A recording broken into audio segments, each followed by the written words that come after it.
नमस्ते दोस्तों, कैसे हैं आप सभी का स्वागत है एक और नए वीडियो में। और इस वीडियो में हम लोग देखने वाले हैं कक्षा 10 के गणित के प्रश्नावली 5.3 में जो भी प्रश्न दिए हुए हैं उसमें से प्रश्न संख्या 16 को। इससे पहले हम लोगों ने प्रश्न संख्या 1 से लेकर 15 तक जो भी प्रश्न है उन सभी प्रश्नों को एक एक करके हल कर लिया है। या आने वाले प्रश्नों को भी हम एक एक करके हल करेंगे। तो यदि उन प्रश्नों में आपको कोई दिक्कत होता है तो डिस्क्रिप्शन में उन सभी वीडियो के लिंक मिल जाएंगे, तो उसे आप चेक कर लीजिएगा या चैनल पे भी जाके आप उसे ढूंढ के देख सकते हैं। इस वीडियो में हम लोग प्रश्न संख्या 16 को पढ़ के समझेंगे, फिर इसे हल करने का हम प्रयास करेंगे। उससे पहले मैं आप सभी को कुछ जानकारी दे दूं कि मेरा नाम है निकेत और मेरा प्रयास ये है कि गणित में आपकी जो भी समस्याएं हैं उसे उस स्तर पे हल किया जाए। तो यदि आप चैनल पे नए होंगे तो चैनल को सब्सक्राइब कर लीजिएगा। यदि जानकारी अच्छी लगेगी तो वीडियो को लाइक कीजिएगा और साथ ही साथ अपने दोस्तों को भी शेयर कीजिएगा। यदि आपके मन में कोई प्रश्न रह जाता है जो आप हमसे पूछना चाहते हैं तो कमेंट में पूछ लीजिएगा, या आपको डिस्प्ले पे एक व्हाट्सएप नंबर दिख रहा होगा तो व्हाट्सएप पे भी आप हमसे अपने प्रश्न को पूछ सकते हैं। व्हाट्सएप नंबर आपको डिस्क्रिप्शन में मिल जाएगा, तो एक बार डिस्क्रिप्शन जरूर चेक कीजिएगा।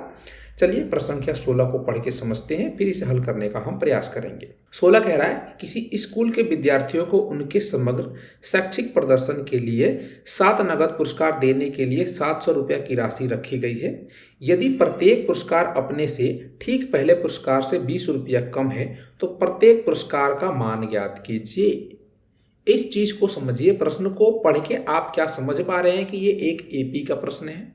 यदि नहीं समझ पा रहे हैं तो जितने ज़्यादा प्रश्नों को आप अपने आप से पढ़ के करने का प्रयास करेंगे, धीरे धीरे समझने लगेंगे कि कौन सा प्रश्न एपी का है और कौन सा नहीं है। जरूरी नहीं है कि प्रश्नों के द्वारा बनी संख्याओं की सूची एपी में हो, लेकिन आप अनुमान लगा सकते हैं कि एपी से जुड़े ये प्रश्न हैं। यहाँ पे देखिए क्या कह रहा है, इस चीज को समझिए। ये प्रश्न कह रहा है कि स्कूल में कुछ विद्यार्थियों के लिए शैक्षिक प्रदर्शन के लिए कुछ पुरस्कार के लिए नगद राशि रखी गई है। कितनी नगद राशि रखी गई है? 700 रुपया। 700 रुपया को 7 बच्चों में, यहाँ पे 7 नगद पुरस्कार रखा गया है, यानी 7 बच्चों के बीच में बांटना है। यहाँ पे कुल राशि 700 है, 7 बच्चों के लिए बांटना है। और यहाँ पे ये भी कहा जा रहा है कि प्रत्येक पुरस्कार अपने से ठीक पहले वाले पुरस्कार से 20 रुपया कम है।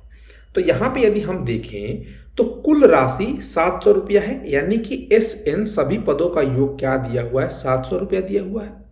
यहाँ पे कह रहा है कि प्रत्येक पुरस्कार अपने से ठीक पहले वाले पुरस्कार से 20 रुपया कम है, यानी कि D बराबर हमें 20 दिया हुआ है। 7 लोगों के बीच में बांटना है, यानी कि N बराबर हमें 7 दिया हुआ है। 7 पदों का योग 7 लोगों के बीच में बांटेंगे तो 7 संख्याओं का पद बनेगा, N यानी कि 7। यहाँ पे हमें A नहीं पता कि A क्या है, तो A को हम ज्ञात कर सकते हैं। और यहाँ पे हमसे प्रश्न में ये पूछा जा रहा है कि बताइए कि प्रत्येक पुरस्कार का मान क्या है, यानी कि प्रत्येक बच्चे को कितना रुपया राशि दिया गया है। चलिए यहाँ पे हम क्या कर सकते हैं, इस चीज को देखिए।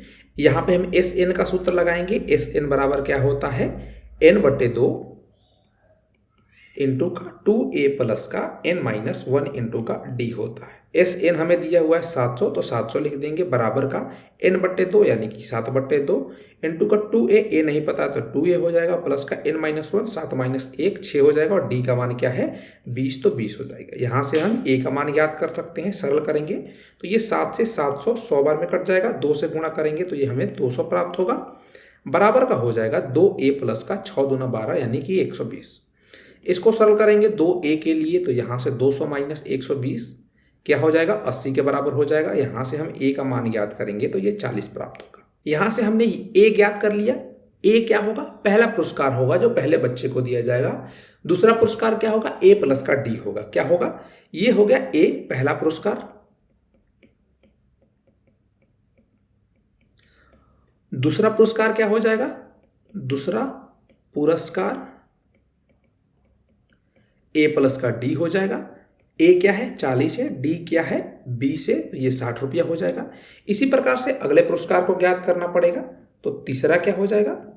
तीसरा दूसरा पुरस्कार प्लस का 20 रुपया। कह रहा है ना कि पहले पुरस्कार से पुरस्कार अपने ठीक पहले वाले पुरस्कार से 20 रुपया कम है। ये देखिए, इसके पहले वाला पुरस्कार 20 रुपया कम है, यानी कि D 20 है, तो प्रत्येक पुरस्कार को हम ज्ञात कर सकते हैं। तीसरा क्या हो जाएगा? 60 प्लस का 20 हो जाएगा, यानी कि 80 हो जाएगा। चौथा क्या हो जाएगा? 80 प्लस का 20 हो जाएगा, यानी कि 100 हो जाएगा। इसी प्रकार से पांचवा पुरस्कार हो जाएगा 100 प्लस का 20 यानी कि 120। छठा पुरस्कार क्या हो जाएगा? 120 प्लस का 20 यानी कि 140। इसी प्रकार से अंतिम यानी कि 7वां पुरस्कार क्या हो जाएगा, 140 प्लस का 20 जो कि 100 क्या होगा, 60 हो जाएगा।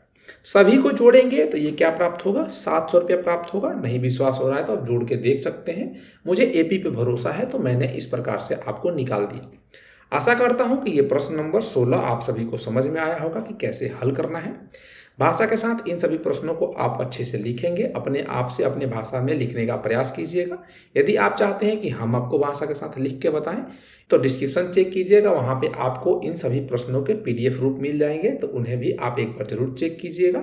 मेरा यहाँ पे प्रयास था कि मैं आपको प्रश्न को समझाऊं कि प्रश्न क्या कह रहा है और इसे हल किस प्रकार से करना है। भाषा के साथ आप एक बार डिस्क्रिप्शन चेक कीजिएगा तो आपको मिल जाएगा। चलिए ठीक है, फिर मिलते हैं अगले वीडियो में। अगर कोई डाउट होता है तो आप कमेंट में या हमसे व्हाट्सएप पे संपर्क कर सकते हैं। तब तक के लिए पढ़ते रहिए, मजे करते रहिए। फिर मिलते हैं किसी और वीडियो में। तब तक के लिए जय हिंद।